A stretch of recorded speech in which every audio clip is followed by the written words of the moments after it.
तो नमस्कार दोस्तों, वापस से एक नए वीडियो में आपका स्वागत है। और आज की वीडियो के अंदर एक बहुत ही इंटरेस्टिंग टॉपिक के ऊपर हम लोग बात करेंगे और हो सकता है आपने थंबनेल भी देख लिया हो। जी हाँ, आज की वीडियो के अंदर हम लोग बात करेंगे कि ग्राम प्रधान कैसे बने। और ये जो चीज़ है इसके बारे में आपको पहले से भी पता होगा, आपने सुना भी होगा। और प्रधान कहाँ पे बनाए जाते हैं? एक ग्राम सभा में। ग्रामीण क्षेत्र में जो ग्राम सभा होती है, 2-4 गांवों को मिला करके ग्राम सभा बनाई जाती है और ग्राम सभा में एक प्रधान नियुक्त किया जाता है जनता के द्वारा। वोटिंग प्रक्रिया के बाद एक प्रधान नियुक्त किया जाता है और प्रधान के पास पूरी पावर होती है, पूरी जिम्मेदारी होती है कि वो ग्राम सभा के अंदर विकास कार्य करे। जहाँ पे रोड नहीं है, रोड बनवाए और भी जो सारी चीज़ें करवाएं। तो अगर आप एक युवा हैं, आपकी उम्र 18 साल, 19 साल, 20 साल, 21 साल है और आप एक तरीके से आपके मन में ये भावना है कि मुझे प्रधान बनना है और अपने गांव की सेवा करनी है, विकास करना है अपने ग्राम सभा का, तो उसका प्रोसेस समझ लीजिए पहले कि ग्राम प्रधान आप कैसे बन सकते हैं। उसके लिए आपके पास क्या क्या योग्यताएं होनी चाहिए और सबसे पहले ग्राम प्रधान का कार्य क्या होता है। तो चलिए आज की वीडियो को शुरू करते हैं। और अगर आप प्रधान बनना चाहते हैं तो वीडियो को पूरा देखिएगा, नहीं भी बनना चाहते हैं तब भी आप वीडियो को पूरा देख सकते हैं, आपके लिए हेल्पफुल रहेगा।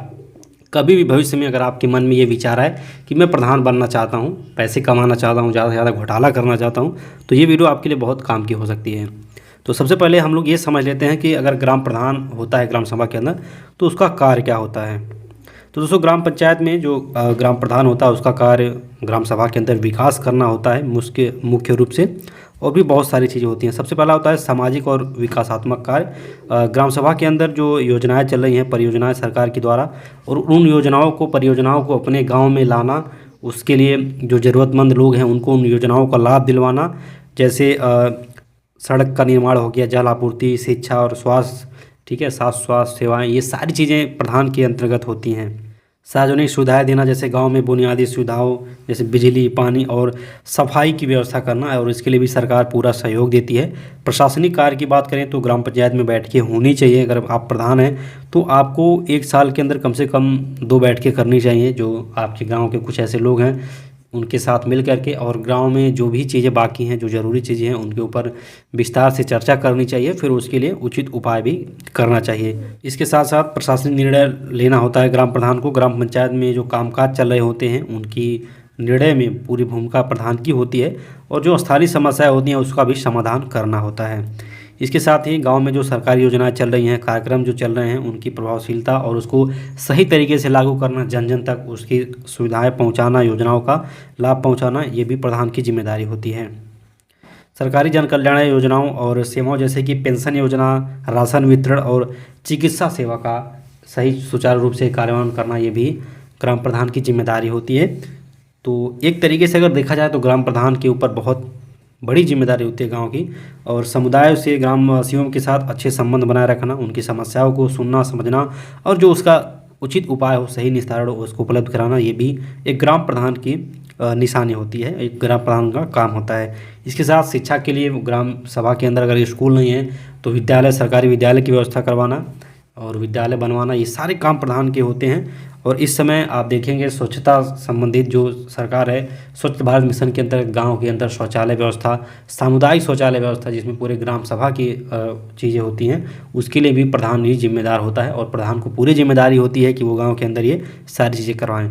और इसके साथ ही दोस्तों, आपने देखा भी होगा कुछ ऐसे प्रधान हैं जो अपने गाँव को हाईटेक लेवल पर लेके जा रहे हैं, और बहुत अच्छी सड़कें वहाँ पर, बहुत अच्छी स्वास्थ्य सुविधाएँ, और वो सारी चीज़ें हैं जो एक ग्राम सभा के अंदर होनी चाहिए, और आदर्श ग्राम सभा वो अपने ग्राम सभा को बना रहे हैं। तो ये तो हो गया ग्राम सभा के अंदर प्रधान का विकास कार्य। अब बात करते हैं, अगर आप प्रधान बनना चाहते हैं तो आपके पास क्या क्या योग्यताएं होनी चाहिए। तो सबसे पहले अगर हम योग्यता की बात करें तो आपकी जो उम्र है वो 21 साल से ऊपर होनी चाहिए, और आप साक्षर होने चाहिए, थोड़े बहुत पढ़े लिखे होने चाहिए, ताकि आप चीज़ों को समझ सकें, मैनेज कर सकें, क्योंकि बहुत बड़ी जिम्मेदारी होती है। इसके साथ ही आप भारत के निवासी होने चाहिए, आपके पास आधार कार्ड होना चाहिए, बैंक खाता होना चाहिए, क्योंकि चुनाव के बाद से जब योजनाएं लागू होंगी तो आपके कई खाते खुलेंगे, उसमें अलग अलग चीज़ें होंगी, अलग अलग योजनाएं आती हैं। और इसके साथ ही आप ये समझ लीजिए कि ग्राम सभा के अंदर कौन कौन से योजनाएं आती हैं जिनमें विकास कार्य किए जाते हैं। तो मेनली 3 से 4 योजनाएं होती हैं। सबसे पहले तो एक मनरेगा योजना होती है, इसमें मिट्टी से रिलेटेड काम करवाए जाते हैं। आपने देखा होगा ग्राम सभा के अंदर कोई तालाब है उसका सुंदरीकरण हो रहा है, वृक्षारोपण का काम हो रहा है, और मेड़बंदी हो रही है। ये सारी चीज़ें जो होती हैं वो मनरेगा के अंतर्गत होती हैं, और ये भी सरकार के द्वारा चलाई गई योजना है। और इसमें प्रधान की जिम्मेदारी होती है कि वो अपना काम ग्राम सभा के अंदर करवाए इस योजना के अंतर्गत, और इससे जो लोग हैं उनका जिनका जॉब कार्ड बना हुआ है उनको इससे रोज़गार भी मिलता है। तो ये प्रधान के अंतर्गत ही सारी चीज़ें होती हैं, प्रधान ही इसके पैसे पास करवाता है। उसके बाद बात करें 15वां वित्त राज्य वित्त की, तो इसके अंदर बहुत सारी चीज़ें आती हैं ग्राम सभा के अंदर। आपने देखा होगा नालियों का निर्माण होता है ग्राम सभा में, रोड का निर्माण होता है, सीसी रोड का निर्माण होता है। तो इन सभी चीज़ों का निर्माण 15वां वित्त के अंतर्गत होता है और इसके लिए सरकार उन्हें पर्याप्त पैसे देती है। ग्राम सभा के अंदर सोलर पैनल आपने देखा होगा, जगह जगह पे सोलर पैनल लगाए जाते हैं, या सिटिंग बेंच इस समय लगाए जा रहे हैं, सामुदायिक शौचालय हो गया। ये जो सारी चीज़ें हैं ग्राम सभा में पूरे जगह पे सारी चीज़ों के लिए होती है और इसकी जिम्मेदारी भी प्रधान की होती है और प्रधान इन सारे काम को करवाता है। इसके साथ ग्राम सभा में जो विद्यालय होते हैं उन विद्यालयों में जो भी ज़रूरी काम होते हैं, जैसे विद्यालय का निर्माण करवाना, अगर उसके अंदर कुछ प्रॉब्लम है डेंटिंग पेंटिंग करवाना, जो व्यवस्थाएं हैं सुचारू रूप से चलाने के लिए उसको उपलब्ध करवाना, तो ये सारे काम प्रधान के अंतर्गत होते हैं। प्रधान को इन सब चीज़ों के लिए पैसे मिलते हैं और प्रधान इन सब काम को करवाते हैं। इसके साथ ही गांव में जो वृद्ध लोग हैं उनके लिए पेंशन की व्यवस्था करना, विधवा हैं उनके लिए पेंशन की व्यवस्था करना, और विकलांग जो हैं उनको सरकारी सुविधाएं दिलवाना, पेंशन की व्यवस्था करना, ये सारी जिम्मेदारी एक ग्राम प्रधान की होती है। इसके साथ ही कितने लोग ऐसे हैं जो गरीब हैं, उनको अगर आवास की ज़रूरत है, उनके पास घर नहीं है, तो आवास की सुविधा भी मुहैया कराना ये भी प्रधान की ही जिम्मेदारी होती है। तो ये कुछ मेजर प्रधान के काम होते हैं और योग्यताएँ यही हैं। अगर आपकी उम्र 21 साल है और आप भारत के वासी हैं और आप मतदान कर सकते हैं, वोटर लिस्ट में आपका नाम होना चाहिए, तो आप प्रधानी का चुनाव लड़ सकते हैं। लेकिन इसके साथ ही साथ आपके पास धन बल भी होना चाहिए, क्योंकि आज की जनरेशन में, आज के समय में पंचायत चुनाव लड़ना बच्चों का खेल नहीं रह गया है। आपके पास पर्याप्त पैसे चाहिए, क्योंकि आपको खर्च करना पड़ेगा और चुनाव प्रचार जम के करना पड़ेगा, और ज़रूरत पड़ने पे आपको सारी चीज़ें बांटनी पड़ेंगी, पैसे भी बांटने पड़ेंगे, जो कि मेजरली होता है ग्राम सभा के अंदर।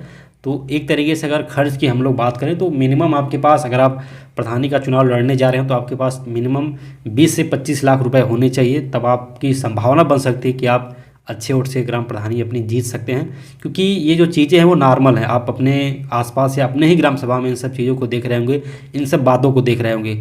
कुछ लोग हो सकता है ये बातें बुरी भी लगे कि यार ये पैसे की बात कर रहे हैं, लेकिन ये सच्चाई है। यार आपको प्रधानी चुनाव जीतना है तो आप लोगों को सच्चे वादे करके, अच्छे वादे करके चुनाव नहीं जीत सकते, क्योंकि लोगों को पता है कि हाँ ये वादे तो हर जगह होते हैं, लोग बड़े बड़े शपथ पत्र लिखवाते हैं कि हम ये करेंगे वो करेंगे, लेकिन करता कोई कुछ नहीं है।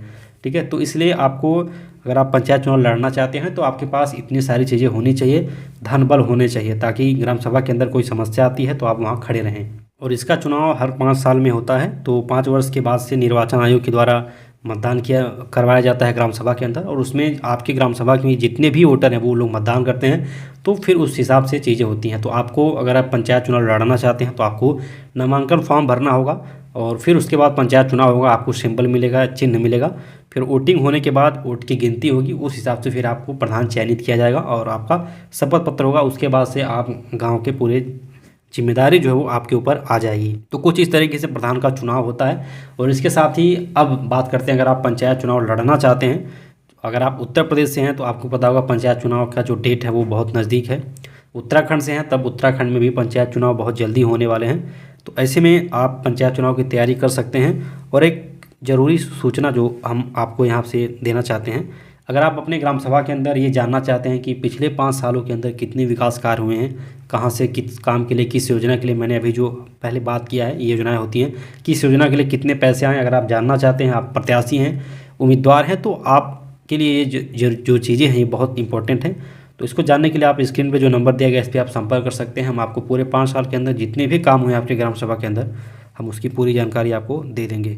तो वीडियो के अंदर इतना ही, मिलते हैं नेक्स्ट वीडियो में, तब तक के लिए टाटा बाय बाय।